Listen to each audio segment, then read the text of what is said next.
મેંદડા ખાતે જન્માષ્ટમીની ધામધૂમપૂર્વક ઉજવણી કરવામાં આવી હતી। ભવ્ય અને વિશાળ શોભાયાત્રા નગરના રાજમાર્ગો પર ફરીથી સ્વામિનારાયણ મંદિર ખાતે પૂર્ણ કરવામાં આવી હતી। મેંદડાના જન્માષ્ટમીના પાવન પર્વ નિમિત્તે હિન્દુ ધાર્મિક ઉત્સવ સમિતિ આયોજિત ભવ્ય અને વિશાળ શોભાયાત્રા મેંદડા નગર અને સામાકાંઠા વિસ્તારમાં નીકળી હતી।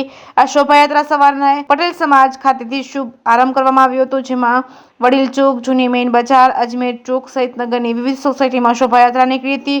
લોકોએ દર્શન કરી પ્રસાદી પ્રાપ્ત કરી હતી, ત્યારે ધીમી ધારે વરસતા વરસાદ વચ્ચે મોટી સંખ્યામાં લોકો જોડાયા હતા। મેંદડાના સામાકાંઠા વિસ્તારમાં પણ ભવ્ય અને દિવ્ય શોભાયાત્રાનું આયોજન કરવામાં આવ્યું હતું, જેમાં માર્કેટ યાર્ડ ખાતેથી પ્રયાણ કરીને સામાકાંઠા વિસ્તારમાં શોભાયાત્રા ફરી હતી। શોભાયાત્રામાં વિવિધ પ્રકારના ધાર્મિક અને સંસ્કૃતિની ઝાંખી કરાવતા ફ્રૂટ રજૂ કરવામાં આવ્યા હતા।